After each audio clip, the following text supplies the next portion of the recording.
welcome to episode number 112 of the Eavesdrop podcast. This episode is brought to you by DoorDash and DraftKings. Shout out to DraftKings for coming back another time. We have an honorable guest, episode number 14, Mr. Jason Lake from Complexity, right down the street from where we sit here today. Yeah, man, it's great to be back. Thanks for having me. Welcome back. A lot has happened in the last 2 years, Jason. Oh man, it's for been both busy. you and I. It's been busy, huh, man? Yeah, you know what? It's been good. It's been the last three, and I'm sure that you'll agree with this. And this is more of a laid back opportunity for us to sort of hang back and talk a little bit of business, man, because your world was changing at the same time my world was changing, and it's changed. You guys have TIMTHETATMAN now. You guys did the merger with GameSquare, and now you guys are publicly traded. Still got the dope ass facility down the street. Thank you for the invite to go watch the fights over there. It's been a good 2 years. Fuck COVID though. Seriously, man. We spent so much of our early time here building infrastructure and making plans, and we were, I joke we were building a rocket ship, and we built the damn thing, and we were about to start taking off. 2020 kicked off. We had a huge FIFA win. We had CounterStrike win early that year, and a lot of momentum. We partnered with Limit and won the World of Warcraft Race to World First early in the year, and we're like, this is going to be the best year ever. I was so excited, and then like many people around the world, of course, had a lot of things derailed by that damn pandemic. Yeah, like what? If you can say, obviously. No, I mean, we had a whole lot of things. Primarily, I think the one that's easiest for fans to understand is just the CounterStrike team. I came out, I guess it was September 2019 or something, said, look, I'm tired of these results. I want to build a juggernaut. The whole juggernaut thing became a meme unintentionally, but we adopted it. And I built what I really thought was going to be a consistent top 5 global team. And it took a tremendous amount of time, a couple 100,000 miles in the air, and, a lot of contribution across our organization and a tremendous amount of capital. And heading into 2020, we were very bullish on the team we'd built, but we knew exactly what we had built, and what we had built needed to be monitored locally, needed full support staff locally, in the facilities that you mentioned, our headquarters over at the Star.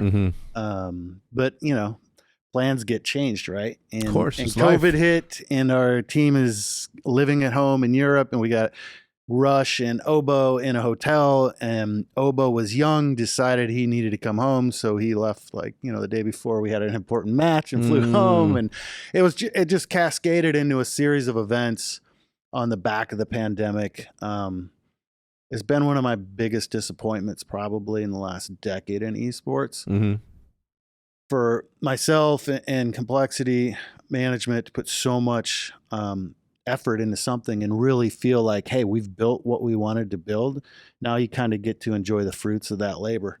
But the world and fate and the universe had a different plan for that. Yeah, absolutely. And I think that's a lesson on life. Sometimes you can work super, super hard at something.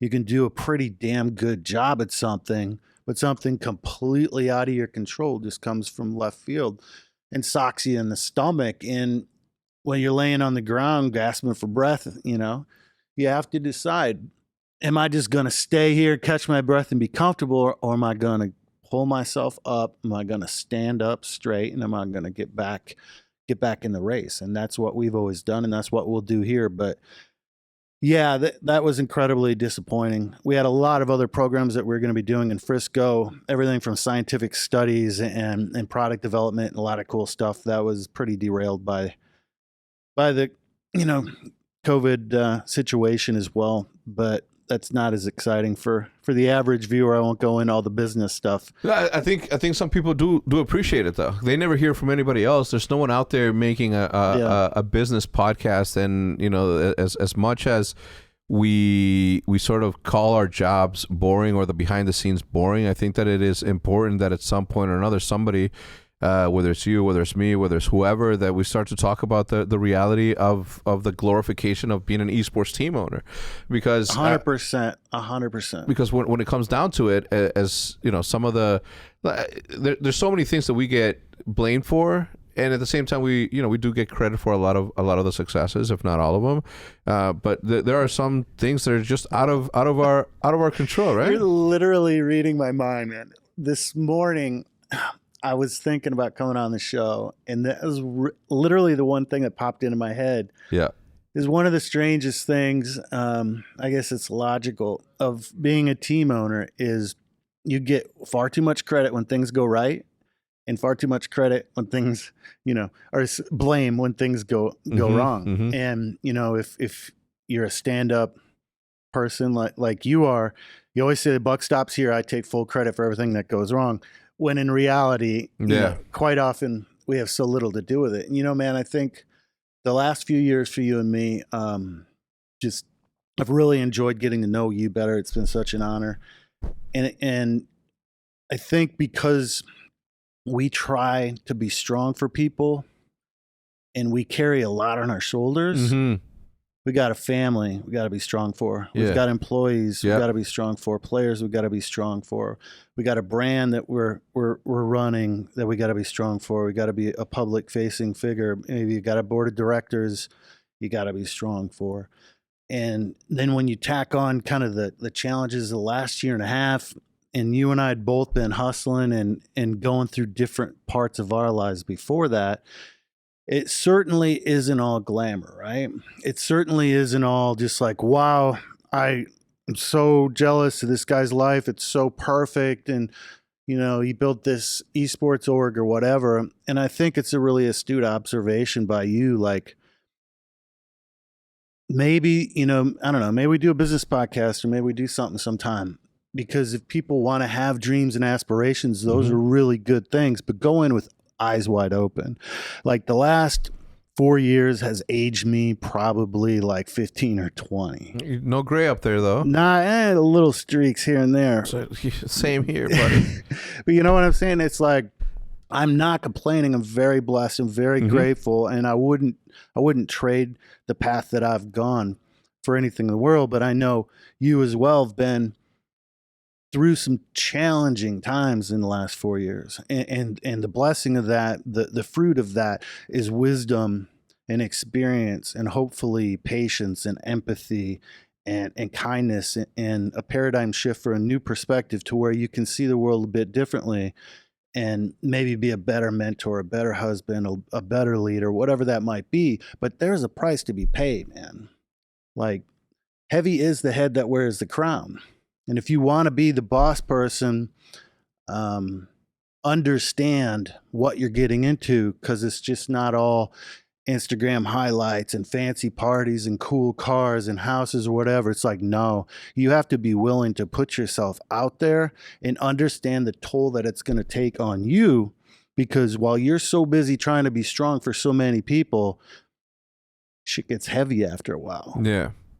Do you think that it's become a lot heavier in the last couple of years where people are normalizing sharing their feelings a little bit more? Because that's my thought on it. My wife saw my wife always says you bottle too many things inside. I'm like, but that's how I grew up. I mean, right. We come from a bit of a different generation, and a generation with no internet, right? So when people, my wife included, and everybody's like, you should share your feelings, and it's okay to be weak. It's okay to be that.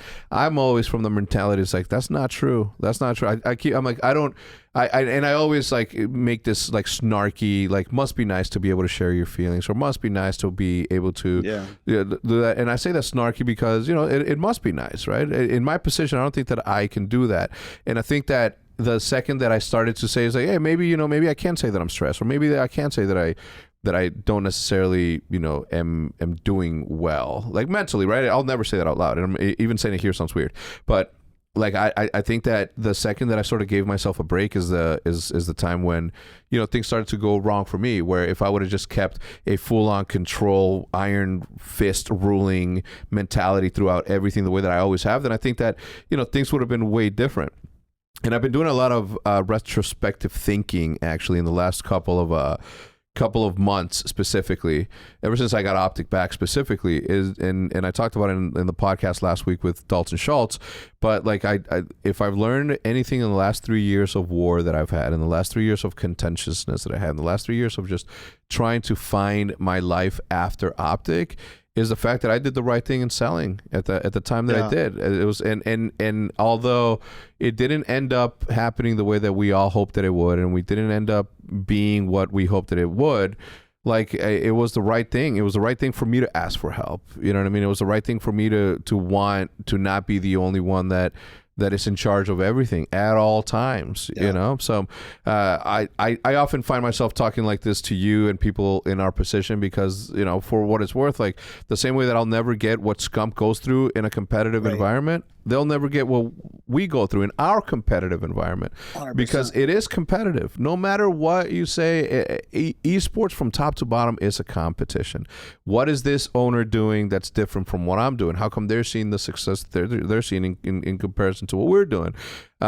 So the only one thing that I've been able to do well is to say, you know what, that's none of our business. Let's just focus on ours, and let's just not even. Right. I had a rule. I have a rule. We never talk about anybody else in any company meeting. If I hear the words, well, 100 Thieves is doing this or Face is doing that, out. Focus on what we're you doing. will not be bringing in anybody. And I get along famously with both of these organizations. Right. But still, I don't waste time talking about what other people are doing, because if we're doing what other people are doing, we're not innovating and we're not trying hard enough to be different.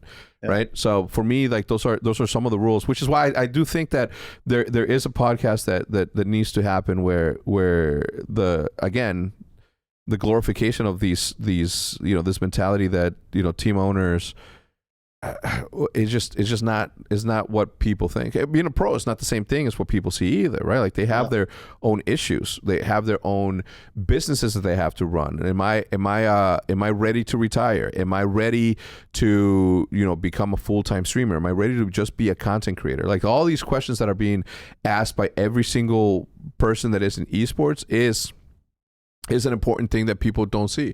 All they see is the large paychecks, the houses that people live in, the love of the fans, the hate of the fans, and although I would take that any day of the week over my old job any day of the week. Oh yeah, it comes with its pains, right? It was so much more comfortable back in the day where I had a check coming from somewhere at the end of every 2 weeks. Taxes were taken off. This is what I got to make a living with.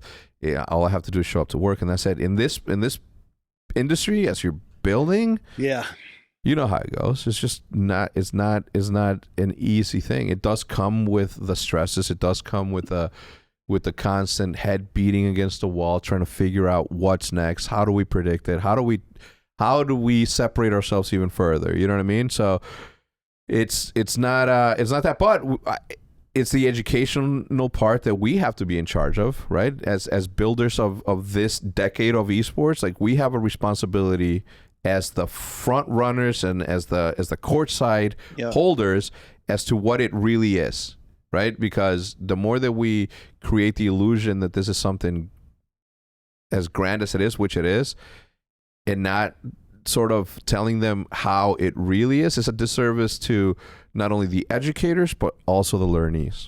No, I totally agree. And you know, I definitely don't want to paint like a completely dark picture like you said. You know, I wouldn't want any other job in the world. You know, I've been blessed to do this for almost 20 years now, and you know,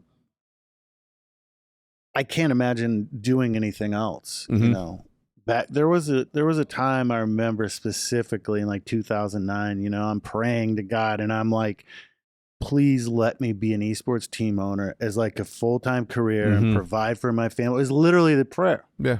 Because back then things were so different. It was just like the idea of providing for a family and having a real career was always the side hustle because you had to make money, you had to put food on the table. And then to look back and realize how many years I've actually been able to do that, it's really amazing. And I'm so incredibly grateful and blessed for that. Mm-hmm. And I know there are people that are going to watch this video that absolutely have what it takes. They have the chops when they get older or whatever to do what we do. I just think, and I totally agree with you, it's incumbent upon us to paint a true picture and an accurate picture. You know, and you also alluded to this earlier, you know, I think it's been a good thing that mental health is more in the spotlight, because, you know, my grandfather's generation, my father's generation, my generation, men were taught to bottle things up. Any show of weakness or like, hey, like I'm really struggling right now, or my mental is just, you know, shaky right now, was very, very shunned and looked down on. Now, I'm a big believer in balance in all things. While I think we all need a person, or preferably a few people in our lives that we can go to and just unload this stuff. You know, I think you and I have a good relationship there because, you know, we've traveled a similar journey and we understand each other on a pretty deep level. We all need someone that you can go to.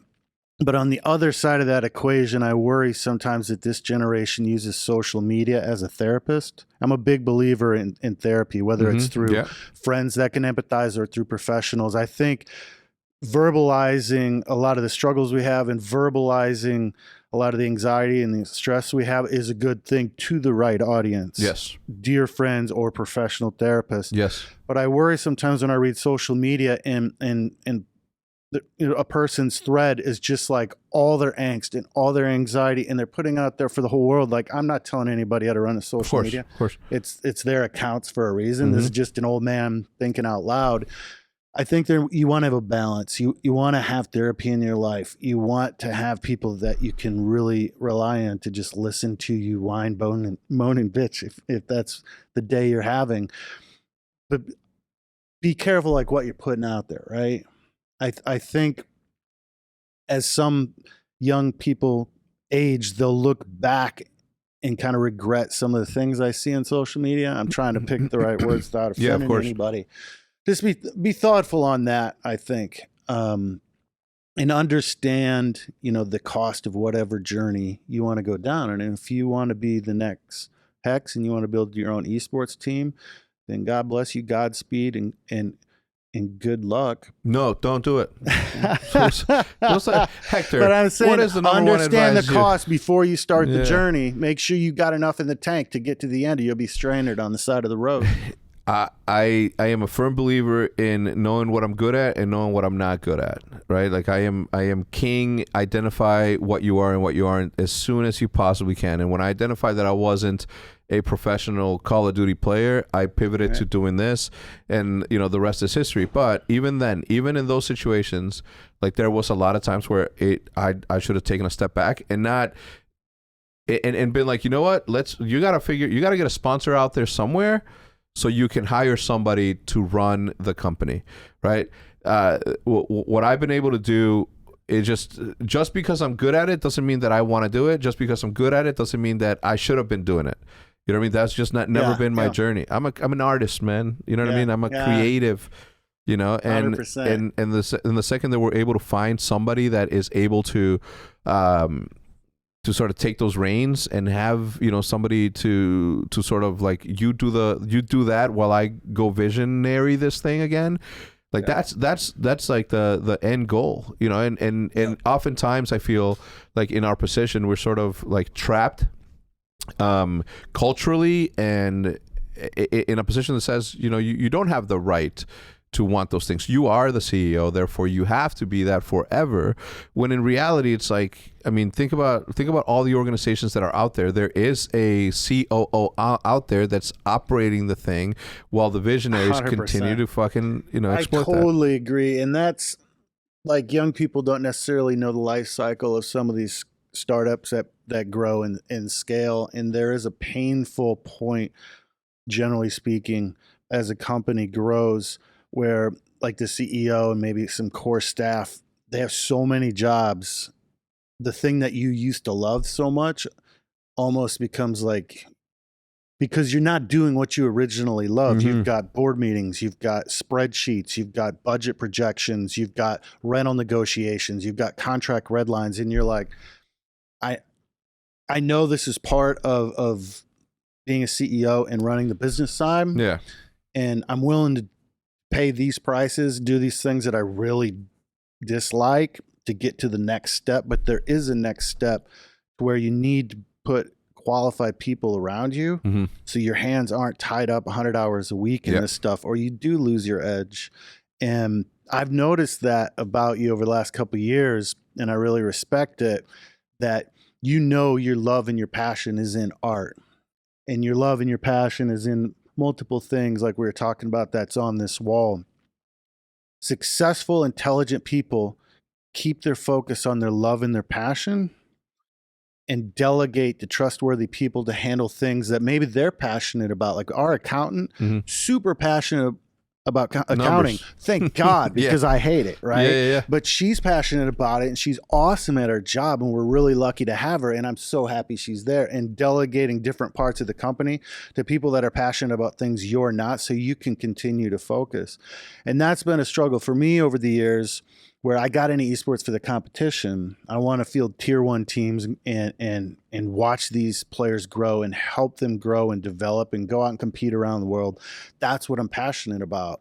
But out of utter necessity and budgetary limitations, you know, I've always kind of been pulled into other parts of the business. You know, I have a finance degree and a law degree. So like, well, you're qualified to do ... And I'm like, yes, I am. And I'm willing to put in the work. But after a while, if you're not careful to cling to what you're passionate about, it just becomes a job and it becomes a grind, and you become kind of, I don't know, a bit burned out. So when I saw you pivoting back and really focusing on your art and your podcasting and your content creation, all these other things, I was sitting at home smiling. I'm like, this is what he loves. This is what he's great at. He's good at a whole bunch of things, but this is what he's great at. So I was happy to see you do that. And I think that's something important to keep in mind. Yeah. You know, we all have to do a job, right? That's just humanity, right? Like that's just the capitalistic society that we live in. We have to make ends meet. We have to pay the rent. We have to pay. So however that happens is one thing, right? Being sort of not forced, but look, I'll never, ever, ever, ever, and everybody that watches this knows, like, I'll never complain about just about anything unless I'm being funny or unless I'm with my players and no one else is around. Having said that, what I do for a living, right, is my passion. Right, all of the other shit, all the contract reading and all the spreadsheets, that's never been me. I didn't go to college for that very specific reason. I wanted to make a lot of money, and luckily I figured out how to do that. And it wasn't in spreadsheets, and it wasn't in any of that. But there are people, like you just said, that are executives, true executives, that are able to do that. And just because I've been able to fucking outlast a bunch of executives that are educated and all that, that doesn't mean that I like doing it. Right. You know what I mean? Do I like the credit for it? Sure. For a little bit only, though, because it quickly becomes what is the next piece of content that's truly going to move somebody to do something. And that, for me, is the one thing that we need in esports, because executives, we have them. Lawyers, we have them. Like all this, what we don't have is an innovative mind, or a good enough innovative mind to where we are adding on different strategies for content creation. We're still super young, and some people seem to be content with where we're at. We're not getting the million concurrent viewers yet. That will happen, but it's not there yet, and it won't happen unless we innovate, unless we truly sit down and think about what the next entertainment platform, what the next entertainment is. What is the new form of entertainment? Again, lawyers, they've existed for a long time. Everything that we have right now has existed for a very long time. What doesn't exist and what needs to be valued is the innovative minds that are going to push this thing forward. Yep. And the more that somebody like you, or somebody like you, somebody like me, or somebody, and I don't know if you love doing the spreadsheets and all that shit. I mean, I don't see how you could. I mean, even being a lawyer, like when I look at my lawyer bills, I'm like, as painful as they are coming out of my account, as I'm sitting there going over line by line what they're doing, I'm like, you deserve to get fucking paid that, because there is I'm glad it's you, not me. Yeah, dude, I could not, man. I could not. So with that, it's like it's about the innovation. We can't be wasting our time doing that. We have to, every single waking moment for me has to be spent thinking about what is our HBO. HBO exists. Netflix exists. What's our Netflix? Yeah. You know what I mean? Like that, we haven't done it. Somebody will. I totally agree. And I think this is something that's really come about in the last 10, 15 years is this grind culture. Mm-hmm. And you've always got to be on the grind. You've always, even if you're not busy, you got to look busy. Mm-hmm. You got to have a bunch of meetings on your calendar or whatever. But if you study some of the smartest, most successful people, the Warren Buffetts of the world, yada, yada, yada, they all will say you need time to think. You need, whether it be creative time or brainstorming time. Some people get on this treadmill like in a rat race, and they're so busy doing. They don't take a breather to focus on being and focus on thinking and focus on innovation, like you said, and like what's next. And if you're always going from meeting to meeting to meeting to call to call to call, who's going to innovate in your company or your project or whatever you're doing? Who is going to be the one thinking about the future? And I think we've almost created a culture, at least in the West, particularly in America, to where like if you got a few hours open in the afternoon, you might be very intentionally thinking about things and strategizing and doing game theory in your mind, mm-hmm. which is something I really like. Like if the company does this, what will the reaction be? It's like a chessboard. If we do this, what will the sponsors think? You know, everything's like a chessboard. But if you don't take time and give yourself a breather, take a deep breath and think and be creative and do these things, I think you're doing yourself and your company a disservice. Mm-hmm. I had a very good conversation with my dad a couple of weeks ago. We were driving somewhere and I told him, I'm like, you know what? Like, I think that, you know, by the time I'm 50, I think that I'm gonna, you know, call it a quits, whatever that means, we're retiring or whatever it means. And he said some really sad shit to me. He said, somebody like you will never be able to sit still and not do shit. And it was sad. It was a sad thing because this is my father, right, telling me this. So he sees me different than everybody else in the world sees me, right? So when he told me that, it kind of struck a nerve with me because I'm like, man, I hope he's not right. I hope he's not right. I want look. I want to work on the things that I want to work with on, but if it's something in my DNA that's always going to keep me fucking busy, I don't want that in my DNA.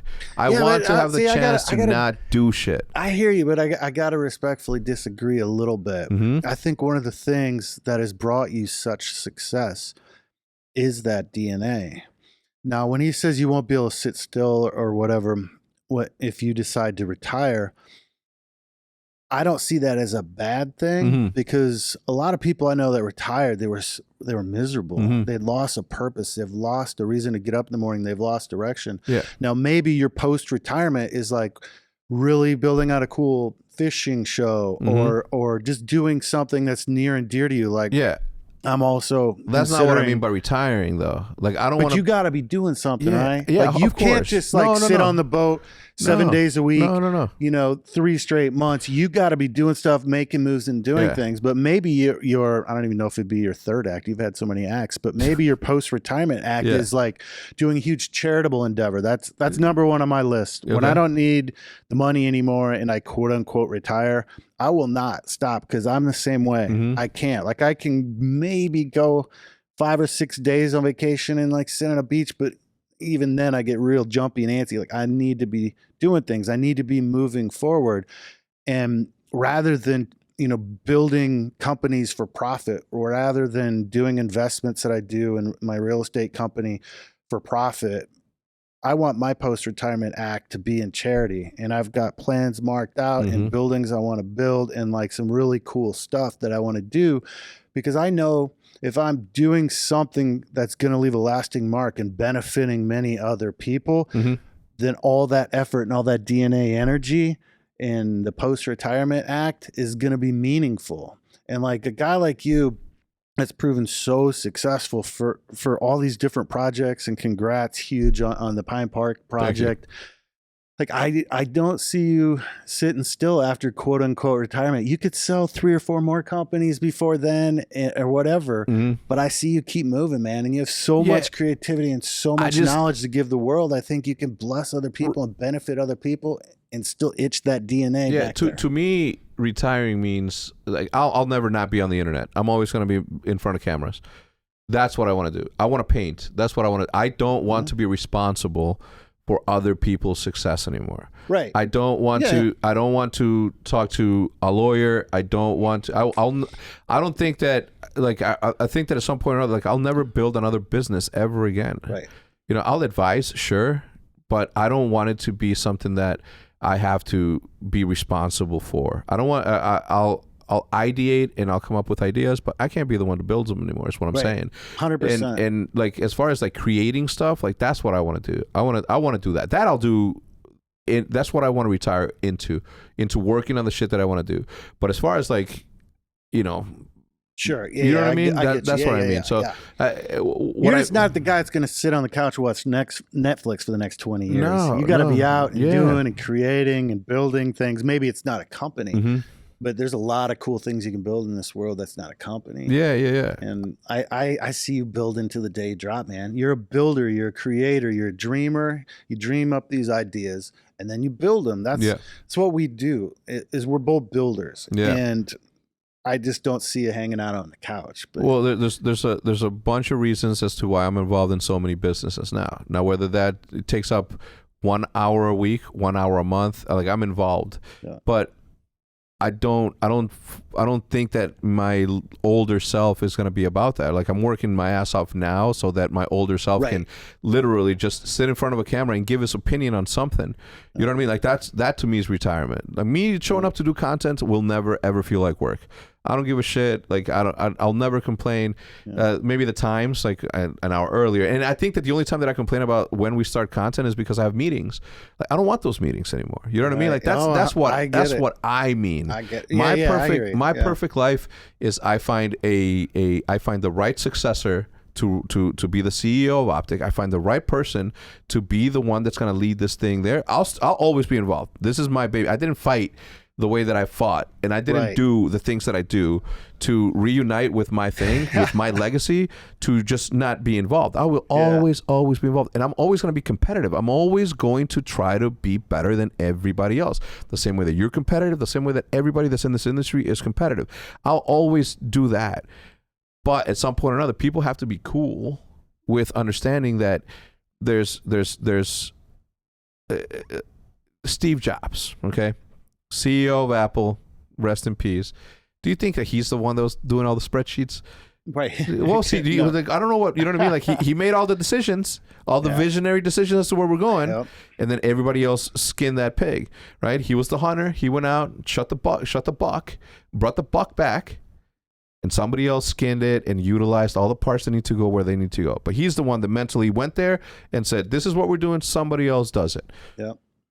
I've always said it I can't even remember from the beginning of everything. I always saw myself on a pirate ship, and I wasn't the guy at the steering wheel. I was never the guy. I was the guy all the way at the top, seeing if we spotted land.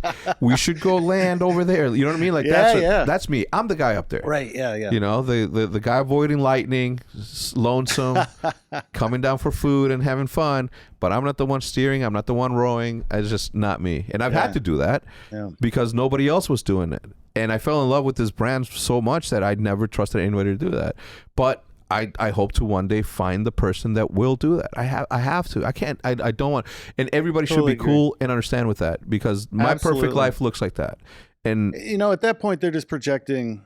The fans are just projecting on you and on Optic what they want. Mm-hmm. If they really care about you and the Optic family, they wouldn't do that, right? Yeah, Don't project on like Scump has to play forever. Hector has to be at the front forever. It's like, no, they don't. Like, support them as they choose their journey and as they do what's best for them and their families. You should support them either way, not just place them in a box and be like, well, it has to be like this, has to be like that. It's like, we appreciate fans, but that's just not your place. That's not your right. And if you don't want to be a fan anymore because, you know, I'm not running Complexity or Scump's not playing professionally or whatever, that's your choice. We hope you don't decide that. Yeah. But I just don't think fans should be dictating or putting that on you. Like, I'm not going to follow the green wall if Hector isn't like the front man day to day. Yeah. No, I get it. And look, obviously, because of the history, obviously there have been situations in which like they are right. And at the end of the day, like, I work for them, right? Like, I work for the fans. So it's like you, right? We have a board. You know, you have a board of directors. You have investors. You have all that. But at the end of the day, like, you don't report to anybody besides them, besides people that are watching this. We're the ones that we're taking an hour of their time today watching this. You know, elongated. Some people watch half an hour now, half an hour later, 15 minutes here, 15 minutes there. Yeah. So those sort of like relationships, that symbiotic relationship between fan and org, like that will always be that, right? But for me, it's always been about making sure that thing lasts forever. And I'm pointing at the Up to Gaming logo. As long as that thing lasts forever, like, that's all I care about. Like, who does it? Like, who cares? Like, I don't care who takes credit for it. Yeah. You know what I mean? Like, I just let's make my job is to make this thing last forever. And, you know, obviously in certain situations in my lifetime, I felt like it wouldn't have lasted forever, so I had to step up and do that. And I'll always do that. I'll always be good for that. I will always be good to be the first one to stand up and say, time out. Yeah, what y'all doing now? Yeah. Yeah, man. I feel bad. Like, I feel like I brought a bit of a serious vibe into the Hex Quarters. No, today. it's good. It's good. You know why? We can have some fun, man. Talk about some positive vibes and good things that are happening. I think these are positive. Look how I don't think I've ever leaned back on my podcast ever, Matt. Chill. I'm just chill, dude. And you bring that ease. I think if you brought anything, it was ease, a comfort level for me to speak my mind, you know? But yeah, I think, how about this? Let's take a quick commercial break and we'll come back and we'll talk a bit about more of the same, because I'm having a really good time doing it. Sounds great. All right, 1 second. This week's sponsor is none other than DoorDash, probably like the most consistent sponsor we've ever had, and it's good because I use it literally on a daily basis. And when you are like me, or you, Jason, and you have back-to-back meetings, errands to run, and chores to take care of, what's the secret to clearing your to-do list? A little help from DoorDash is the recipe. A little help from DoorDash is what everybody needs. It's like an assistant chef. Okay, why? Because you can get dinner, household essentials, and everything on your grocery list delivered right to your door. If you've ever pulled into the driveway after a trip to the grocery store and only to realize that you forgot that one key ingredient that you need, well, guess what? Now you have options. Get the groceries you need or backup meal from your favorite national or local restaurant delivered with DoorDash. What do you want to eat tonight? I don't know. Maybe somebody wants a home-cooked favorite, but you don't feel like going to the store, or you want something exciting and new, but it would be great to stay in tonight. DoorDash connects you with everything you want, whenever and however you want it. This past year has taught us to savor every single moment together. Spend less time prepping and cooking and more time with the people that you love with a little help from DoorDash. Get what you want to eat right now and right to your door with DoorDash. Along with the restaurants you love, you can now get groceries and essential items delivered to your door. With over 300,000 partners, you can support your neighborhood go-tos or choose from your favorite national restaurants like Popeyes, Chipotle, Cheesecake Factory. I mean, you name it. Ordering is easy, and your items will be left safely outside your door if you choose the contactless delivery drop-off. For a limited time right now, our listeners can get $25 off and zero delivery fees on their first order of $15 or more when you download the DoorDash application and enter code Eavesdrop 2021. And if you order DoorDash and it's not more than $15, you need to give yourself a break. Get an extra little dessert here. Get an extra, just order more. Treat yourself to a larger order than $15. Like, who orders something that's less than $15? Matt, you've never ordered something that's less than $15. Don't lie to me. That's 25% off up to a $10 value and zero delivery fees on your first order when you download the DoorDash application in the App Store and enter the code Eavesdrop 2021 in the App Store. All right, the link will be in the description down below. Do not take advantage of that opportunity. Go ahead and sign up. Last but certainly not least is our friends over at DraftKings. Thank you so much for coming back. Obviously, you guys showed up for me. Obviously, everybody here clutched up, clicked on the link, and started doing their fun over at DraftKings. The killer crossovers, the nothing but net jumpers, the tenacious throwdowns. Ladies and gentlemen, basketball is finally back, and I will tell you that the Chicago Bulls are going to take it all the way. We have Melo, we have Levine. I mean, what else? You want my man Caruso? Have you seen that dunk in the preseason? I saw it all. Gosh darn it. I am very, very confident. I haven't been confident in the Bulls in a very long time. I will not since Derrick Rose left. Okay, have I been this confident? But anyway, neither here or there. The leader in daily fantasy sports is celebrating the return of the hardwood by giving new customers a free shot of millions of dollars. A free shot at millions of dollars in total prizes. Playing daily fantasy hoops is easy. Just pick your lineup of pro basketball players, stay under the salary cap, and rack up points for three-pointers, rebounds, assists, and more. When they say more, I don't know what free throws maybe? I don't know. I mean, we'll see. Score big, and you can score big cash. And with a free shot at millions of dollars in total prizes, it is the perfect time to show off your basketball IQ. Intelligence quotient. You didn't know how the IQ to describe or to say what IQ was. DraftKings is safe, secure, and reliable. Best of all, you can deposit and withdraw with your cash whenever you want. Download the DraftKings application right now and use promo code Eavesdrop. This week, new customers can get a free shot at millions of dollars in total prizes when entering promo code Eavesdrop to get a free shot at millions of dollars in total prizes with your first deposit. That is code EAVESDROP, only at DraftKings.com. Minimum $5 deposit is required. Eligibility and restrictions apply. See DraftKings.com for details. All the links will be in the description down below. From here, we go back to my man, Jason Lake. And welcome back. Huge shout out to DoorDash and DraftKings for sponsoring the podcast. Super, super cool of them. The award-winning podcast. Dude, let's are you going to the Esports Award? No, I don't think I can make it. I always struggle, especially nowadays, because I'm getting to an age where I just don't want to do shit ever, and every single time We've I commit, done so many of these conferences and awards. Somebody, and shows the and Tempest, panels. the Tempest Awards are going on right now. Yeah, they're in Vegas right now. Yeah, they're in Vegas right now. There's like panels going on, and there's like the new wave of esports businessmen are in there. I sort of want to be a fly on the wall, fly around, see who I see there, who I recognize, and be like, is it good? Like, are these people like the right people to be talking about this? And then immediately get the fuck out because I can't be that person anymore. In 2014, after doing, like you, a million panels, I decided that I was never going to do a panel ever again.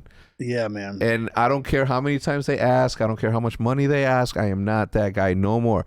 I don't want to sit in front of people to try to explain what esports is anymore. Because people can take the time themselves to look up what esports is, see who the players are. Jason Lake's been around longer than anybody else I fucking know, including me. Good source of what question do you have? Ask him. What question do you have? Don't ask me. I've bought out of that circuit. And I'm sure like you, I get pounded with these requests for everything, and it's very rare I do them anymore. I still do a few, but not too many. Look, if the Cowboys organization asks you to come talk, of course you're going to do that, right? I mean, of course I'll even go. Jerry, I'll even go. You know what I mean? To tell Jerry that you and I will fucking throw the show, right? But aside from that, again, it's just not my thing anymore. You know, I want other people to the way that I see it now is that the more that I'm involved, the more I'm in the way from another super thirsty young up-and-comer Hector that is going to push this thing, help us push this thing forward even more. So I'm like, you know what? Let other people find their ways. Let them, get their booze and their disagrees like out of the way. Late night parties. Because bro, you get up there and I get up there and pick anybody that's been in esports as long as we have. We get up there and we say something. Who's gonna disagree? Who's going to fucking raise their hand out there and say, I disagree? No one. No one's going to do it. And that's not good that's not good for us. That's not good for esports. That's not good for this culture. So the more that people are out there challenging each other and getting to a place to where they agree, go ahead and do it. But the more that people like you and me are involved in these things, like no one's ever going to disagree with you. They have no right to disagree with you. You know what I mean? Yeah. Spectators, you know what I mean? Like that sort of thing. Like people that are from a business spectators I'm talking about, like they have their traditional thinking in sports and very well qualified to, anything. But you can't have those same applications into a brand new sports scene as it is in esports. So that's why I was like, you know what? I'm out. Yeah. So I'll be your panel moderator today and ask you questions. No, you want to flip it over? It's only happened a couple times. What do you think is the next big wave, I guess, for lack of a better term? Like, where's esports going in the next 3 to 5 years? Like, we've seen the franchise wave come in, right, where people are buying expensive franchises. We've seen the Valve games kind of being run by independent tournament organizers. There's the whole blockchain and Web3 phase kind of coming in. Like you're kind of a futurist like me. Where do you see this going for the next few years? And especially on the back of COVID, are we in for some more lean times as the economy and the macroeconomic factors balance themselves out, or are we just right back on the fast track? What do you think? I think that we are on a faster track than we've ever been, coming off of something like COVID, where esports was taken away from us in a sense. The reality of it, I think that now more than ever, the fans are gonna be more rabid. They're gonna show up in crowds, right? They're gonna show up. We are gonna show up. We miss that. The players miss it. Everybody misses it. So I think that I don't think lean times are ahead. I think that lean times may be ahead, but as far as the commitment from esports people, esports fans, I think it's gonna be faster than ever. I think that alignment needs to happen a little bit more. I think that, the franchise model works, but not necessarily the way that it's currently presented. Complexity, Cowboys, for example, CDL. Can you guys join the CDL now? I mean, sure, but you can't beat Dallas. Envy has Dallas. So what does that do for a franchise as storied in Dallas as the Dallas Cowboys? So like those sort of thoughts come into me. But as far as having a franchise in Call of Duty, totally. You guys should totally have one. But how do you guys get over the fact that it won't be Dallas? Right. You know what I mean? That to me is like the number one hurdle, because does Call of Duty League need more teams? Absolutely. There's a lot of talented players that right now don't have a home because there's only 12 franchises. Yeah. Do I agree with the franchise system? In theory, yes. My heart as a gamer, as an MLG fucking attendee for so many years, no, it does not. The Cinderella stories get taken away, ripped away from the culture. That was not right for me. I can't. I will never sit here and lie to anyone saying that. I fully believe in this. Fully. I do believe it. I just need that there needs to be a lot of adjustments. I did a show recently. It was called The Ven Origins. Yeah, right. Unfortunately, because of business dealings that they had going on, they're currently, I don't know, they're trying to figure out their shit. But my interviews are not going to be live anymore. And I interviewed some very important people, and one of them is Steve Aronson, right? Yeah, Liquid. That fucking guy. Holy shit, super man. Smart. Oh my God. I've never this guy deserves everything. His mentality towards esports and the future of esports was so eloquently put that I am so mad that people may not ever see that. This dude laid down some fucking truths, some theories, some predictions that just like felt like it felt like somebody else was speaking my thoughts in a better way that I could ever. Yeah, him and Victor, their co-CEOs of Team Liquid, both very brilliant and both I don't know about Victor. Super good dude, I know that. Yeah, but I've never spoken to him the way that I spoke to this dude for an hour. He's very much like Steve in that he's just very eloquent and very, very smart. Mm-hmm. So I believe that. Yeah, it's just the way that he put it. Like I shook his hand as soon as he was done saying that one little bit. I'm like, God damn it, why? I saw you tweet something about it. Yeah. Oh, I did. Because for the life, I cannot believe that this guy doesn't have his own fucking something, man. This guy is like. I don't want to, sit here and kiss his ass too much, right? Although he deserves he does a great job. Every bit of real estate on that backside deserves to be kissed. You know what I'm saying? Anyway, but that dude literally, like, if we can get just that small little ending of where is this thing going? Because I asked him the same thing. Where's this thing going? What do you see? Yeah. And I know what I envision it is. I know what you have your own thoughts. It's essentially the same thought, but put in a different manner. You can go to Whataburger and get a cheeseburger. You can go to Burger King and get a cheeseburger. You can go to wherever and get a cheeseburger. It's always going to be, in theory, the same cheeseburger, but it tastes different. Right. And which one's good? They're all good.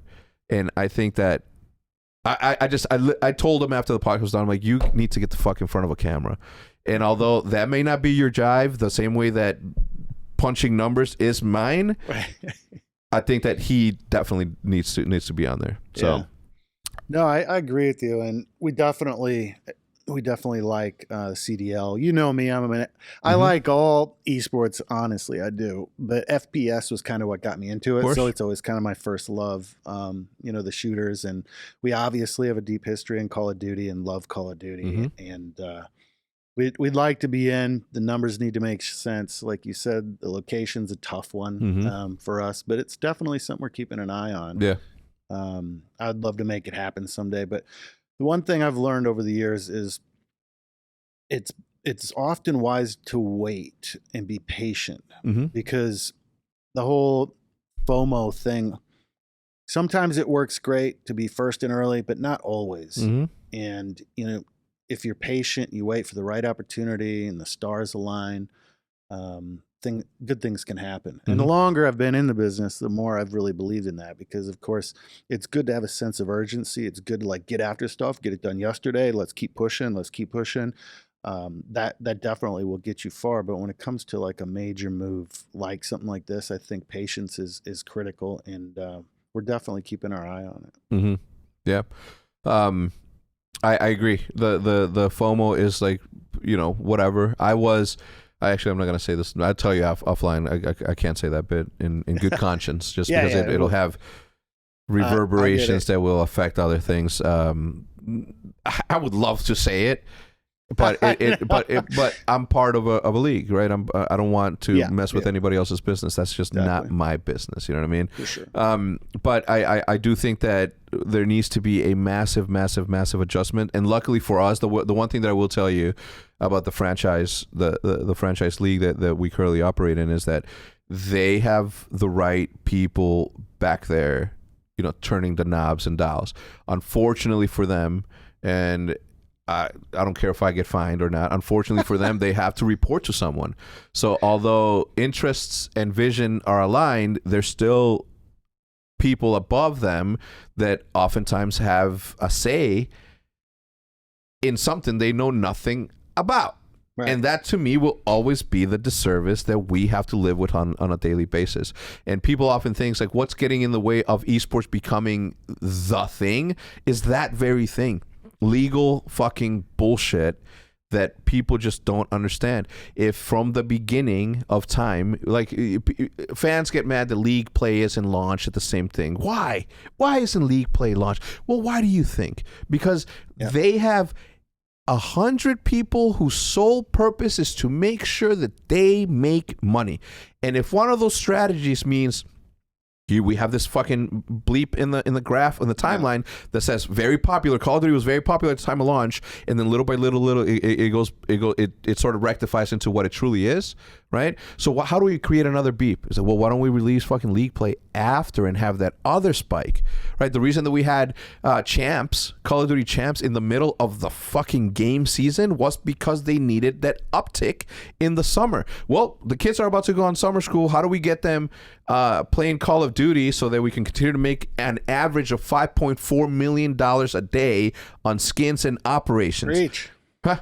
Well, let's have that bleep. Let's have champs in the beginning. We'll use that as the advertising power, because we're going to have a lot of eyeballs into this thing into the future. Yeah.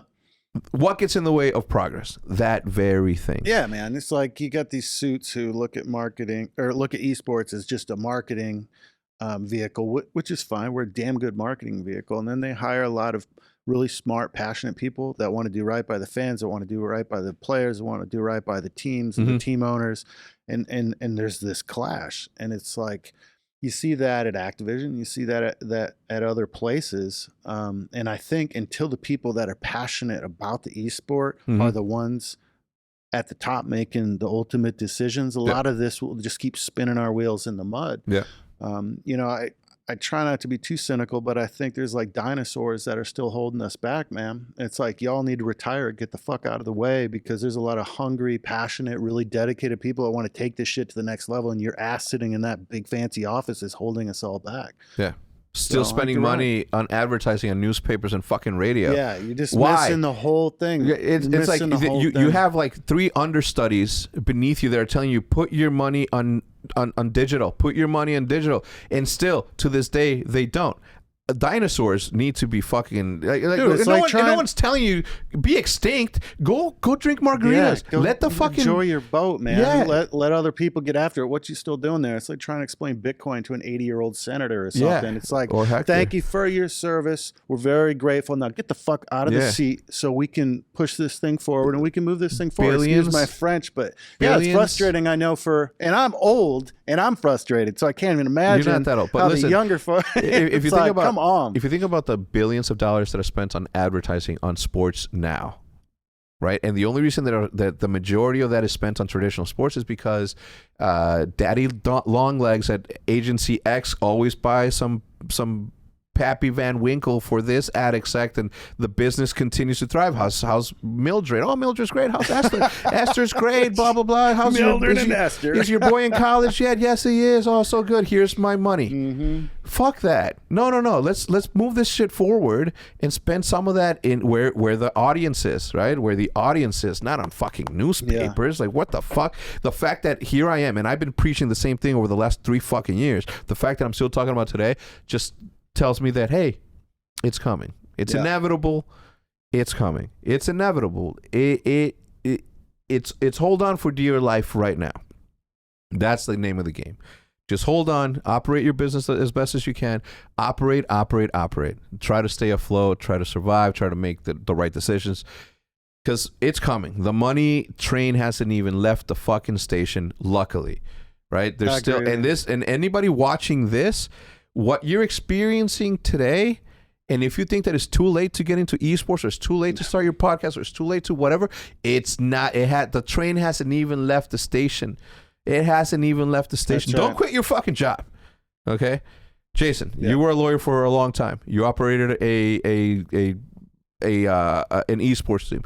At what point did you say, I gotta let go of my practice?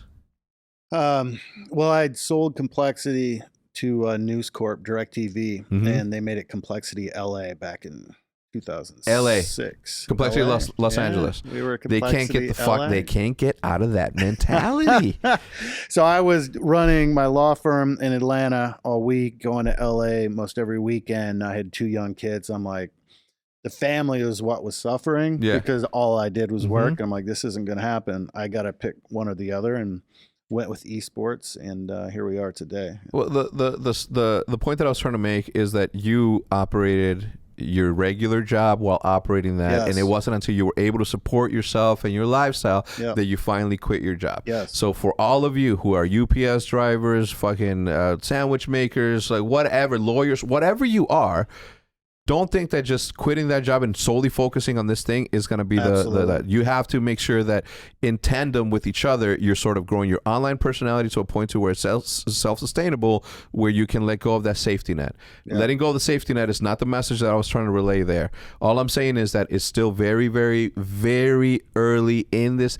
Think about it. Just if I was to just explain to people how the indicators that are out there, even in this day and age where people are becoming, out of nowhere and are successful in this thing, like none of this happens. So it may seem as though it's happening overnight, but it isn't, right? I mean, Mr. Beast, biggest thing ever right now. You see him trying for years and years because he's uploading every so often videos that he made for himself, for him future self. The one thing that I will say is that if you're not documenting everything that you're doing on a daily basis, you're doing a disservice to your story. You're doing a disservice to what you will be in the future, for sure. Yeah, and I think people underestimate how much free time they really have. People are like, I got to quit my job as a UPS driver or whatever. If I'm going to ever make an esports, I got to quit. No, you don't. Like, if you really are intentional about your time, and I try to teach my kids this, you can outwork people. You can have plenty of downtime to like think and create. You can have family time. It's about time management and being really intentional. Where is the next hour going to be spent? Where, what does it look like? What does my calendar look like? I've always been incredibly intentional with my calendar. That's one reason I was able to graduate college with very good grades while still living it up and like traveling and doing it all. People are like, how could you do both? And it's like just time management. So if you work, 9 to 6 or whatever, and you're driving and you've got other things you need to take care of, maybe get to the gym, whatever that looks like, unless you're sleeping like 12, 13 hours a night, like you can put in 6, 7 hours a day on your side hustle. Perfect your craft, get better, whether you're a videographer, whether you're studying accounting because you want to be an accountant, whatever that is. Don't waste the hours in the day. And I totally agree with you. Don't just dump a good paying job that's putting food on the table and dive into esports. I think most of us that I know that successful long-term in esports, it was our side hustle for a while. Especially back in the day, there was no money. Like if you could find money to pay your players, you were like ahead. You were never going to be paying yourself, right? And it was a side hustle until we were able to turn it into something else. So I think that's sage advice. Yeah. I mean, if one of the most historic moments in Call of Duty is when Optic won the first ever Call of Duty champs, and they asked Nadeshot, "What are you gonna do now that you have $100,000 in your bank account?" He says, "I'm gonna go and quit McDonald's." Right. He didn't do that until he had $100,000 in his bank account. Yep. Right? He was working at McDonald's and making videos for Optic. He was working at McDonald's and competing. He was working at McDonald's. He was working at McDonald's. He was fucking working at McDonald's. Yep. And it wasn't until he had enough money in his bank account to sustain his lifestyle for X amount of months that he decided to do that. And what's funny to me is a lot of people like, the higher up you get, the more success you get. It's like you almost dredge up this underbelly of internet culture to where all they want to do is knock you down. And I see these people like coming at Matt Nadeshot and like trying to knock him down for working in McDonald's. And I think the exact opposite. I'm like, no, dude, this guy was hustling, out working, and building his future career at the same time. So they try to be like, oh, well, you were a young man, out busting your ass at McDonald's. Like it's a bad thing. To me, it's like, no, you got it upside down. Like this dude used this as a catapult along with his passion, and look where he is now. So people that try to like take shots or make fun or whatever, it circles around in my mind. I try to, again, teach my kids this sort of thing. People are always going to take shots at you. If you get a Camaro, they're going to be like, well, why did you do this? Da, da, da, da. You go get a Tesla and they're going to be like, well, that's dumb. People are always taking shots all the time. You have to listen to the people in your life that have your best interests in mind. To some extent, you certainly have to listen to your customers and the fans. And then you got to draw a line and be like, I don't give a shit beyond that. Like if my wife, my kids, my mom, my dad, my brother, whoever's in your life, they're giving me advice and they're proud of me. They're happy with what I'm doing. I'm happy with what I'm doing. And I just got 18 people tweeting me like, oh, da, da, da, da. It's like you need to be able to build a firewall and just be like, I don't give a shit. And if there's not a little bit of like, I don't give a shit what all the haters think, and they're tweeting at me and making fun of me on Reddit or whatever, that's just a horrible combination for mental health struggles. And the hate that bubbles up on the internet, in my opinion, has stifled the growth of so many good people in this space that would have been invaluable assets to continue the growth of this space. Genuinely good people, because in my opinion, they just didn't have the ability to not give a shit. They took to heart every hateful tweet, every diatribe on Reddit where people like, they're so bad at casting, or this is this worst player ever, and you cost me that match and I lost my bet and I'm going to kill your family. Oh yeah, we get those weekly when our CounterStrike team is playing. And if you don't have the ability to firewall that, you just get fed up. You're like, this isn't worth it. And I'm convinced we've lost a good amount of really valuable people in the esports space because of the toxicity, because of the anger, and because of the hatred that spews up across the internet. And that's a sad thing. So I think it's important you have that firewall. I agree. I couldn't give a shit less. Couldn't give a shit. If I 100%. I'm not gonna sit here and talk about it even more anymore. So I'm gonna ask you, how's it been? And obviously, TIMTHETATMAN has come into the list. You know, how's that been? It had to have been like super cool to have somebody that big. Yeah, man. You know, it's not like some genius idea, right? Like Tim has grown to become one of America's foremost gaming personalities. Amen. And he's such the guy next door American story, just out there grinding and doing his thing. And you know, he's done such a phenomenal job. As soon as we got to Dallas and we were formulating different plans forward, we have our competitive teams we're evaluating, of course, and we like having streamers and people with reach and audience to grow our brand, to grow our fan base, and obviously to grow our metrics. You need metrics. It's all sponsorships. Tim was always number one on my list. But you know, with success comes certain price tags. And if Tim would join Complexity for a small price tag, I would have been disappointed, right?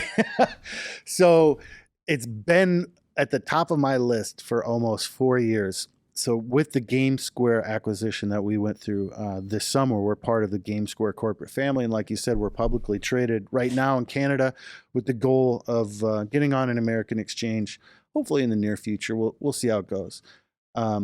When I was meeting with Justin Kenna, our CEO, and we were talking about strategy moving forward and everything, one of the first things I said was TIMTHETATMAN. Yeah. Like, not only is he have a huge audience, not only is he just genuinely a good dude, he just kind of embodies a lot of the DNA of Complexity in many ways, I think. And of course, as everyone knows, he's like the world's biggest Cowboys fan. So I was hoping that our close association with the Cowboys family would be able to help us entice Tim to come join the Complexity family. And that's how it worked out. And, you know, I just want to be honest, like when you do deals of this magnitude with celebrities, and I definitely consider Tim a celebrity. Yep. You're never really sure what you're going to get. You can put certain things in a contract. You can have conversations over dinner when you're talking about what would it look like. But until the ink's dry and you start to get to work, you're never really sure. Yeah. And I've been so incredibly impressed with just Tim as a person, his wife Alexis, and his genuine desire to like become part of the Complexity family. Yeah. And sometimes you're like, I don't know if this is just going to end up like we're going to be just another, you know, a sponsor or what. But like he's been out to the HQ. You came, we watched the fights that night. And I'm really, really touched and very pleased with how he has genuinely come on board and made us his family. And couldn't be happier about working with him over the foreseeable future. That type of dude is not a dude that tells you one thing and does another. Like he, he doesn't strike me as the person that does anything half-assed. So he's great. And you know, the funny thing is, a lot of times with people I think you watch online or on television or whatever, you always kind of wonder like, what are they like when the camera's off, right? You know, the old adage, never meet your hero or whatever, because some people in Hollywood or whatever are so genuine and so humble and like so cool on the camera, and then they turn it off and they turn into a monster. There's all these stories in Hollywood. Well, I can promise all the Tatman fans out there, like he is as funny and legit and down to earth, normal, awesome dude as anyone I've met. And I've met, as you have, a lot of people in this business all around the world. And I feel honored and blessed to have him as part of the organization, and he's genuinely straight up a great dude, as you know. I agree. All right. Well, Jason, any closing comments that you want to say? Any message out there? No. Thanks a lot for having me. You know, the older you get, I think you become a bit more sentimental, man. Mm-hmm. And absolutely. I have pictures of us, you know, from back at MLG Anaheims and stuff. There was one where I had an optic hat and you threw on a Complexity. Like we go way back, bro. We do. And you know, when we both arrived in Dallas, you know, I don't know that either one of us knew what the coming years was going to hold, but we kept doing our thing and doing our best and working our asses off and doing our best for the people around us. Yeah. You know, and like I said earlier, we carry a lot of weights, and I know and understand on some level and empathize with the weight that you've carried family and teammates and boards and sponsors and all this stuff that you've carried. And I just want to really just honor you and compliment you on how you've handled these years. I have a phrase I was telling a friend last year, it was about a year ago actually, just being real transparent with you. And you and I went to lunch. I was having a tough time, man. It was a culmination of a whole bunch of things we don't have time to go into, but I was really struggling. My mental was off, And the one thing I think we talked about at lunch, and this is true about you, man. In Spain, in the arena, they have the bullfights, and I don't know if our viewers have ever seen one. I lived in Spain for a while, absolutely love Spain. But when the bull comes out, they start putting these large knives in. Can't think of the name of them. And the bull starts bleeding, and then he goes by again, and they do it again. The bull's bleeding more, and goes by again, and sticks him again. The bull's bleeding more. And after a while, the bull is losing so much blood. He's huffing and he's puffing. The bull is injured. The bull has carried a lot of weight. These things are still hanging out of his back, man. These scars and these wounds. But you know what? He's still a fucking bull. Yeah, he's still fucking fighting. I'm team bull. Fuck humans. Fuck humans. Fuck that culture of just using animals for entertainment. Yeah, like that. I'm not a fan of that, but it is an apt analogy, man. If you want to get to the point, this guy is prepare to have these things hanging off your back. Prepare to have some blood streaming down your back and some tough times. But at the end of the day, stand as a bull and keep standing. Fight until the last dying breath. And I'll tell you one thing. Good luck trying to fucking stick me with anything. This bull don't run. You know what I mean? And I'm not. Anyway, thank you so much, Jason. Appreciate you for stopping by. It won't be the last time, obviously. Everybody, all his information in the description down below. As usual, thank you so much for tuning in to episode number 112 of the Eavesdrop podcast. We'll see you guys next time. Goodbye.